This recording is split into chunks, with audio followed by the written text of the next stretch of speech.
Hello বন্ধুরা, আজকের রেসিপিটা হলো বড়া দিয়ে আলুর তরকারি। তো বড়াটা বানানোর জন্য আমি রাতে ছোলা ভিজিয়ে রেখেছিলাম। তো ছোলাগুলোকে পেস্ট করে নেব, এগুলাকে পেস্ট করব, করে বড়া করে নেব এগুলা। আর এদিকে আমি কড়াইটা বসিয়ে এখানে একটা পেস্ট আছে, এখানে আছে কাঁচা লঙ্কা, আদা, রসুন আর পেঁয়াজ পেস্ট। কাঁচা লঙ্কা একটা দিয়েছি। তো এটাকে ভালো করে ভেজে এখন দিয়ে দিলাম টমেটো কুচি, তারপর দিয়ে দিব ভেজে রাখা আলু। তো এগুলোকে অল্প নাড়াচাড়া করে এখন মশলা অ্যাড করব।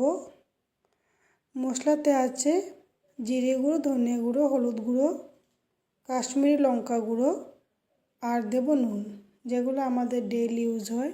তো এগুলোকে আমি সামান্য একটু জল দিয়ে কষিয়ে নেব।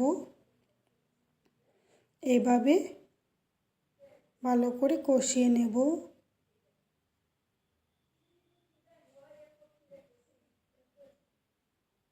এখন দিয়ে দিব গরম জল। তো ঝোলটা ফুটে গেলে আমি অ্যাড করব বড়া।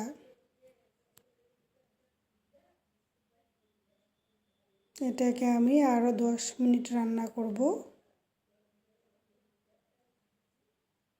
তো দেখো ভালো করে ফুটে গেছে। এখন আমি দিয়ে দিব গরম মশলা গুঁড়ো, দিয়ে আরও 5 মিনিট রান্না করে তরকারিটাকে নামিয়ে নেব।